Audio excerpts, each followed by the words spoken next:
السلام عليكم ورحمة الله وبركاته. اللهم صل وسلم على سيدنا محمد. هعمل معاكم ان شاء الله صينية السمك في الفرن بخلطة الشبت والليمون مع شوية البهارات. الاول هنجيب السمك بتاعنا. انا جايبة شوية سمك بلطي، نضفته وغسلته طبعا وحطيته في ملح وليمون شوية، وبعد كده صفيته من المية وجهزت التتبيلة بتاعتي والخضار بتاعي اللي هحطه هحشي بيه.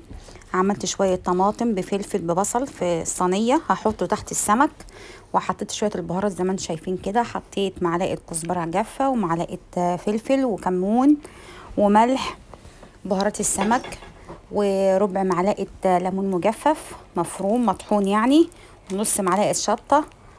حطيت نصها زي ما انتم شايفين على الخضار اللي هحطه في تحت السمك، والنص التاني في الحشوة اللي هحشي بيها السمك، ومعلقتين زيت. وهحط معلقتين زيت برضو على التتبيلة دي على الخضار اللي هحطه تحت السمك، وهقلب كل الخضار مع بعضه اللي هو البصل والفلفل والطماطم. قطعتهم شرايح زي ما انتم شايفين كده، وهقلبهم شويه بالبهارات. انا قسمت البهارات على الحشوه وعلى الخضار اللي هحطه تحت السمك اللي هو في الصينيه زي ما انتم شايفين كده، وهقلبهم كلهم وهطعمه بالبهارات والملح. وبعد كده هجيب السمك بتاعي هعمل فيه فتحات من الجناب عشان يشرب من التتبيله والخضار يطعم ويبقى لحمه طعمه حلو. ماشي. انا عملت شويه توم زي ما انتم شايفين كده، 4-5 فصوص توم، وقطعت طماطم قطع صغيره مع الفلفل الصغير، فلفل حار مع فلفل اللي هو الرومي، حبه وحبه، وقطعتهم قطع صغيره. وحطيت برضو شويه شبت قطعتهم فرم ناعم زي ما انتم شايفين اهو. هقلب كل المكونات دي مع بعضها. طبعا انا بهرته مع البهار اللي انا عملت فيه حطيته في صينيه السمك اللي هحط فيه السمك.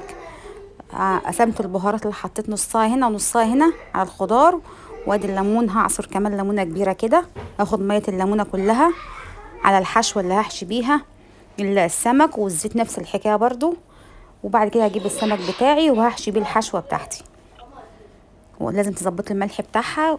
وانا حاطه برضو ربع معلقه شطه هنا وربع معلقه شطه هنا، يعني نص معلقه على الكميتين، على الحشوه وعلى الخضار اللي تحت السمك. وبعد كده زي ما انتم شايفين اهو، هجيب بقى الصينيه بتاعتي وهحشي السمك بتاعي وارصه فيها. وانا برص السمك كده، وبعد ما ارصه واحشيه هسيبه شويه كده يجي ساعه في التتبيله. كل ما تسيبي الحاجه في التتبيله شويه بتطعم طعمها وبيبقى احسن من الاول.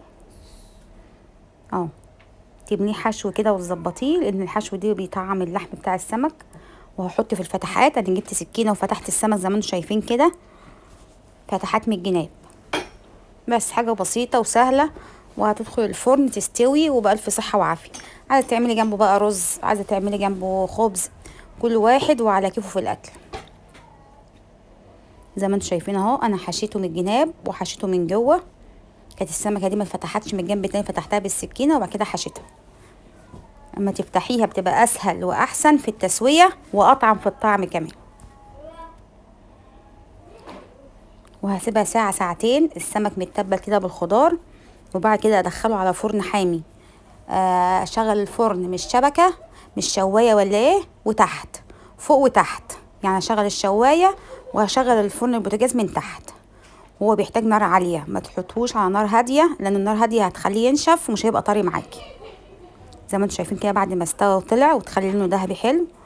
وبالصحه والعافيه علياكم، ونرجو تعليقاتكم واشتراكاتكم. والسلام عليكم ورحمه الله وبركاته.